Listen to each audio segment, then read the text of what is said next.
Welcome to another episode of My Weird Prompts, an AI-generated podcast featuring the random prompts of Daniel Rosehill as answered by a revolving cast of friendly AI characters. Join us for deep dives into AI, technology, and whatever other random thing Daniel finds fascinating today. Subscribe on Spotify or your favorite podcatcher. Now, today's episode. This episode was generated using artificial intelligence. Please verify facts. Here's Daniel's prompt. Hey there, Herman and Corin. I'd love to ask you guys a question about the political system we have here in Israel. And I'm going to maybe just rant a little bit because certain things about it really annoy me. And I'd love to get your erudite take on what the system we have is actually called, how it fits in the classification of political models, and what other systems there are out there. So as you both know, I grew up in Ireland and lived there until I was 25, in fact. And the political system that exists in Ireland, thinking back to civics class, and I'm probably getting these details wrong, proportional representation. You vote for a local candidate, and you have a candidate. You have a politician, even though they're representing, let's say, at the national level. They exist in your neighborhood, for want of a better term. It's based on the population size.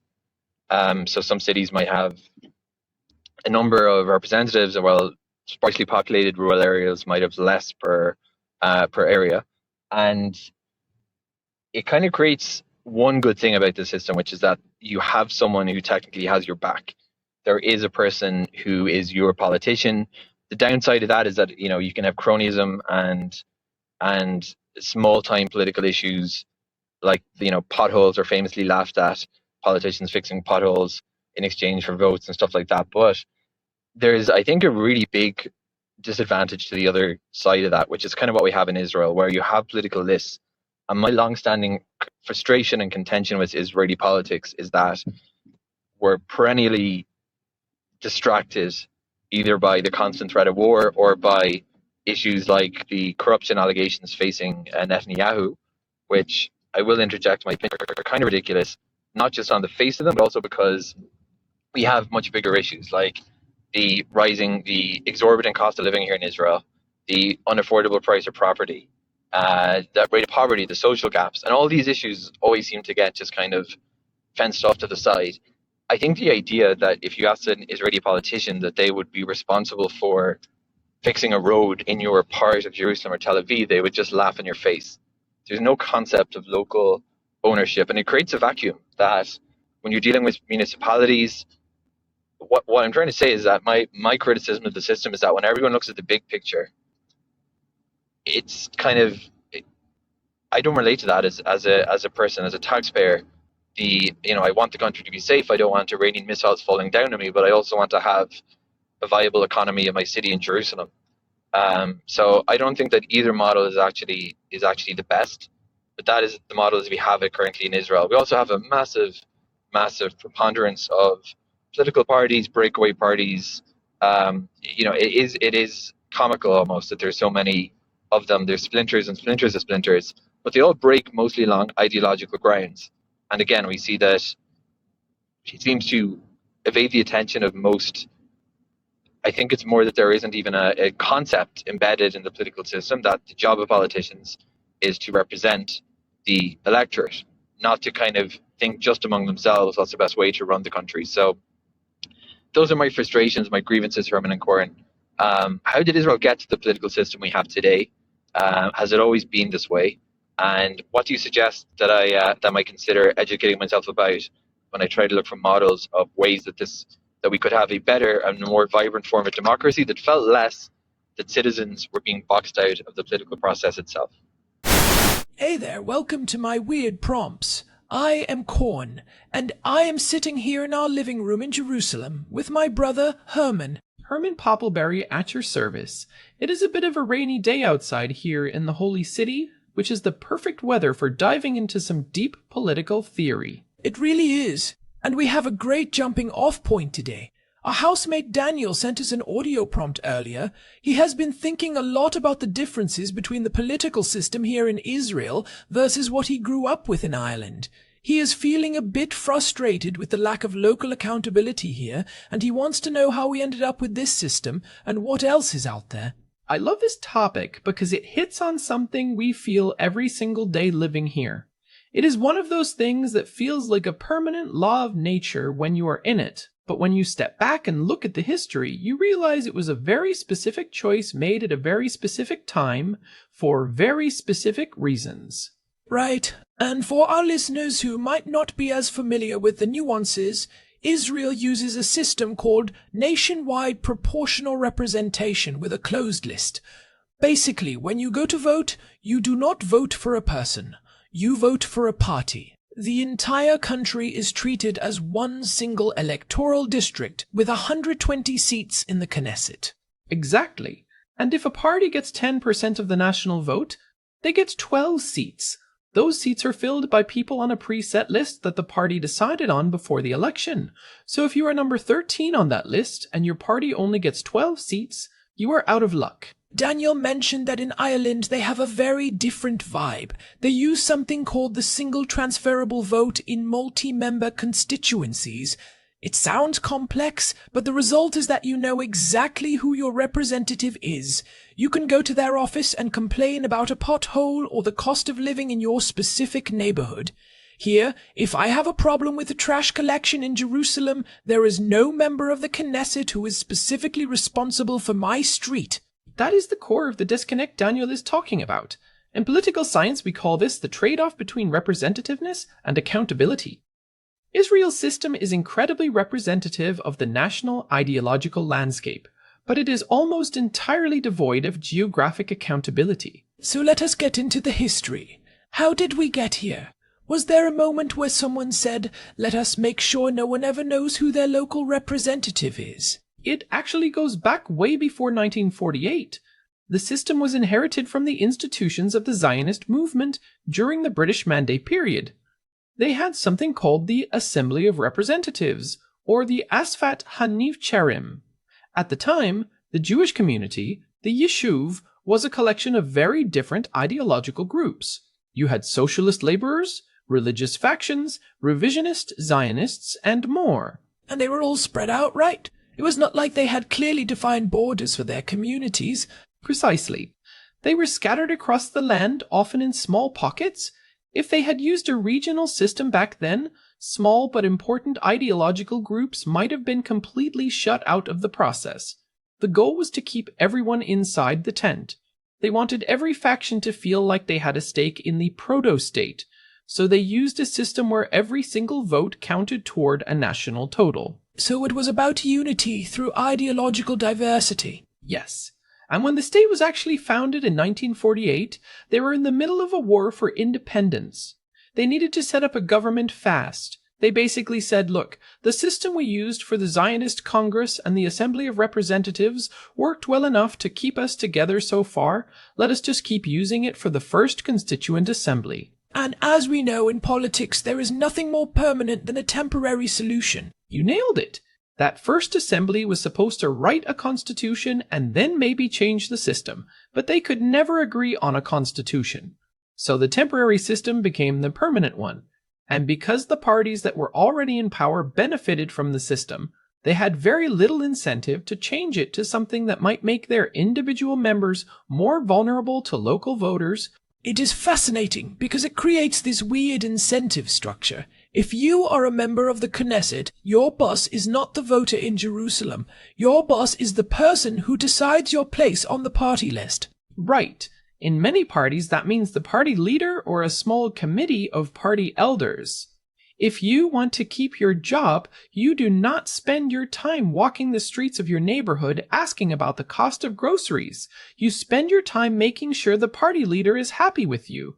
This leads to what Daniel called the list politics, where everything is about national ideological battles and very little is about the day-to-day concerns of citizens.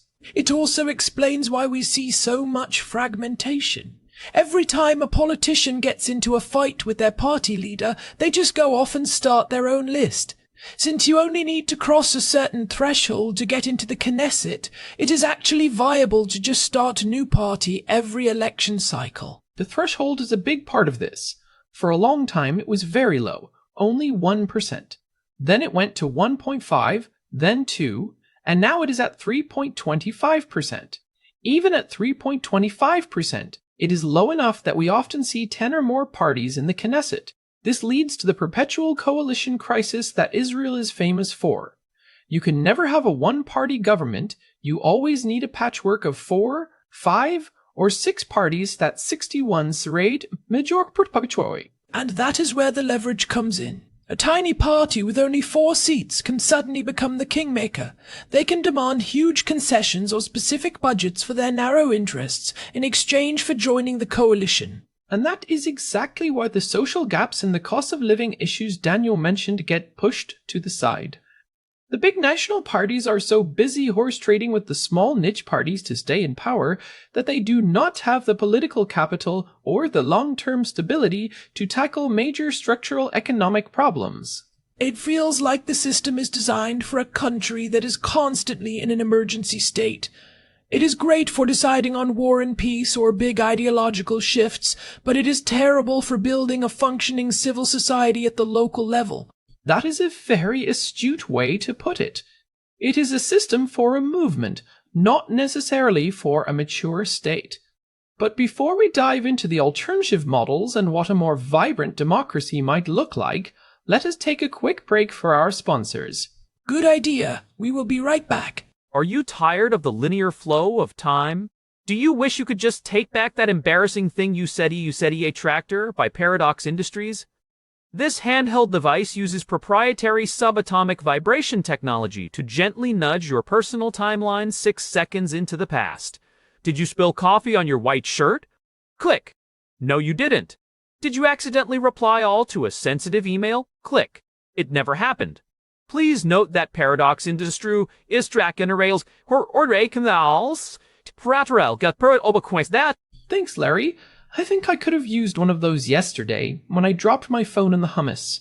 I think we all could. Anyway, back to the serious stuff. We were talking about the lack of local accountability in the Israeli system.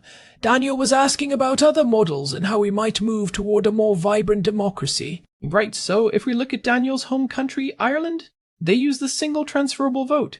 In that system, the country is divided into many districts, and each district elects 3, 4, or 5 representatives. You do not just vote for one person, you rank the candidates in order of preference. I have always found that fascinating. It means your vote is never really wasted. If your first choice gets eliminated, your vote goes to your second choice. Exactly. And because there are multiple representatives for each district, you often have people from different parties representing the same neighborhood. This creates a huge amount of competition to actually serve the local constituents. If one representative ignores the local cost of living, the other one will jump on it to win your vote next time. But I can hear the counter-argument from the Israeli perspective already. They would say, if we had local districts, the national identity would fragment. We would have the Jerusalem party versus the Tel Aviv party versus the Galilee party versus the Galilee party. That is the classic fear. And to be fair, in a country as small and as divided as Israel, that is a real risk. But there is a middle ground. Many countries use what we call mixed member proportional systems. Germany and New Zealand are the classic examples. How does that work? It is actually quite elegant. You get 2 votes. One vote is for a local candidate in your specific district, just like in the United States or the United Kingdom. The second vote is for a party list, just like in Israel. Half the seats in parliament are filled by the local winners, and the other half are filled from the party lists to make sure the overall result is still proportional to the national vote. So you get the best of both worlds. You have a local person you can call when the roads are bad, but the overall makeup of the parliament still reflects the national will. Precisely. If Israel adopted a system like that, you might have 60 seats representing specific regions and 60 seats from the national lists. Suddenly, you have 60 people in the Knesset whose entire career depends on making sure their specific neighbors are happy.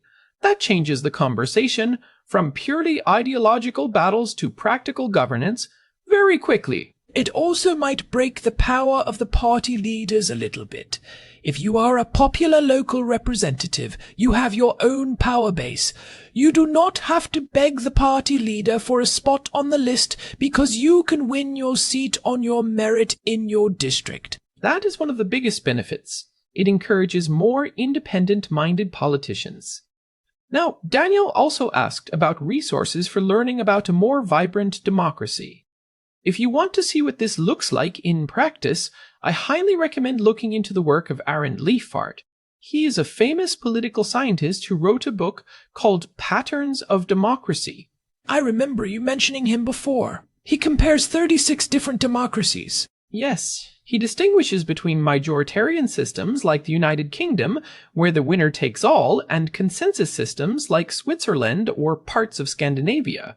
Israel is actually classified as a consensus system because of its extreme proportionality, but it lacks the other features that make consensus systems work well, like strong local government or a formal constitution. That is a key point.